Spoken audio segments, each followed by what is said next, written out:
Kyle Kuzma and a Lakers second-round pick for Lou Williams.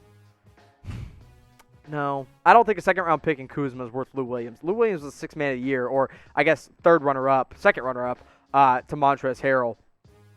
Kuzma's like fine, but I think the Lakers are okay, like with just Kuzma.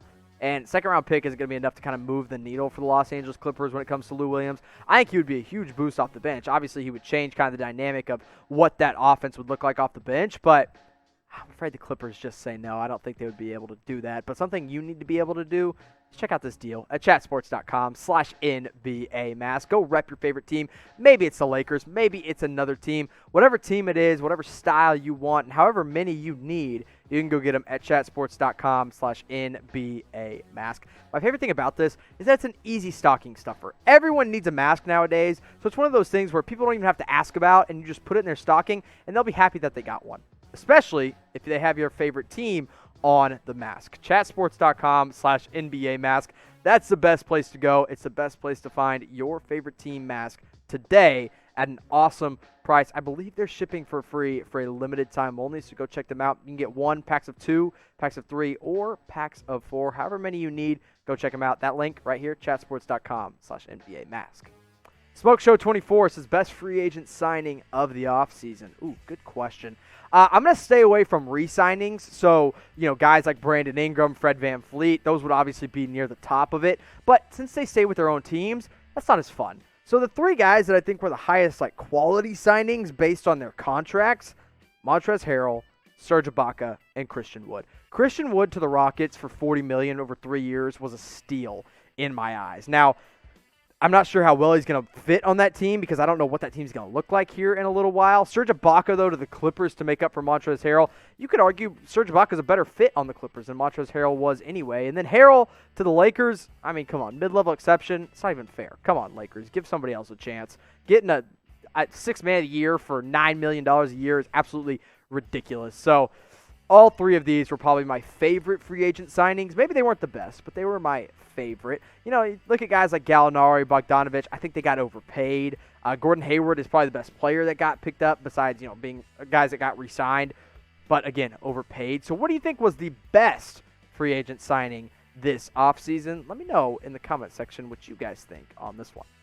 Aloha RX says, Michael Beasley to the Lakers. No, thank you. The Lakers have one more open position. If you're going to use it on a guy that's reliable. Michael Beasley is super fun to watch in street ball and in the pickup games and, his highlights from his first couple years in the NBA. He's not good anymore. He's not going to make it in the NBA. He can't stay out of trouble. No. V-Claps YT says Tyreke Evans to the Lakers. Didn't Tyreke Evans get suspended for PEDs or something? I'm pretty sure that's why he wasn't in the league this last year. So I don't know how he's going to be. I don't know what level he's even at right now. I don't know when the last time he touched a basketball was. So, if I'm the Lakers, I'm going to go out and use my last roster spot on a shooter like Kyle Korver, who's still available in free agency. Let's go to Daniel Onwu-Egzabuzi. I'm sorry if I butchered your name, but I wanted to try it. So we'll call you Daniel O.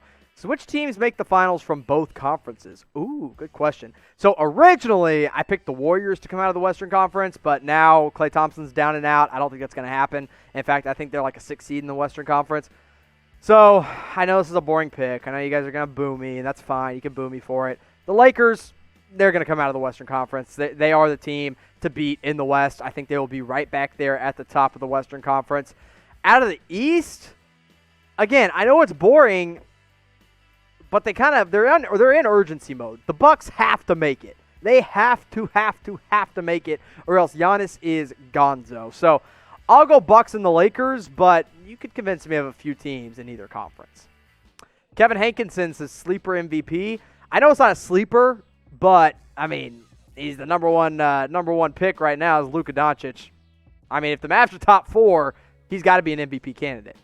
Steph Curry is, in all honesty, was my pick before Klay went down again, but I don't know if he's going to be able to make that jump or make that play this next year.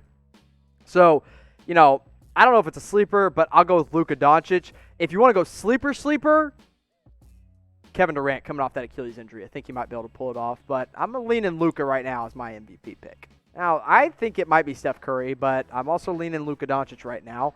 Who do you think will win NBA MVP this next season? Let me know in the comment section who you got. Give me your award picks for who you think will win MVP. Steph Curry, Luka Doncic, Kevin Durant, LeBron James, Anthony Davis. Make your predictions heard in the comment section or in live chat.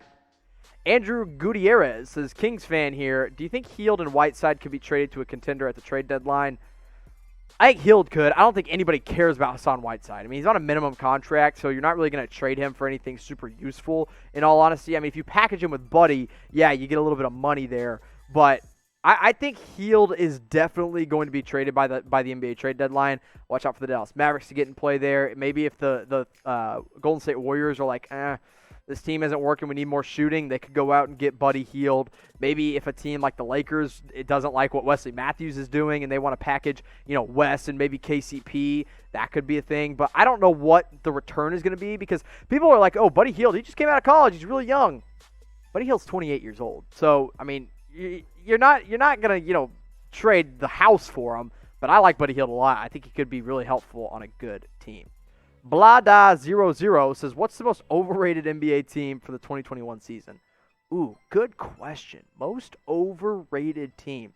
I'm going to be honest. Until we see the Nets play a game together, are we really convinced that that's like a top 5 team next year? Because if Kevin Durant and Kyrie Irving come in and let's say their egos clash, they can't get along, because that's very possible knowing both of those guys. That's not good. Number 2, Kevin Durant's coming off an Achilles injury. We've only ever seen one guy come off an Achilles injury and be better than he was before, and that was Dominique Wilkins. That's very rare that happens. Think of guys like Kobe Bryant who got injured like that late in their season. It just doesn't work. And also, Kyrie's an injury-prone point guard. If Kyrie's down for a while, you go to Spencer Dinwiddie, that's fine, but Dinwiddie's no Kyrie Irving. You got to be careful overrating this team until we actually see them play a game together. Levi says, who can sign Andre Roberson? Also, how much is a veteran's minimum so I know how much Whiteside got? I'm kind of surprised Andre Roberson has not been signed yet. Because when he was playing defensively for the Oklahoma City Thunder in the bubble, he actually didn't look that bad, and he made a couple of three-pointers as well. I think he would be pretty good on a contending team. Maybe you look at a team like the Lakers or the Warriors that could still use some wing defense. The Warriors might be the perfect team for him. They obviously lost Klay Thompson. Their backup wing depth is not very strong right now. You go out and get a defensive guy like Roberson off the bench for the minimum. Why not? Speaking of the minimum, to answer that second part of your question, the veterans minimum is 1 year, $2.6 million or $2.4 million.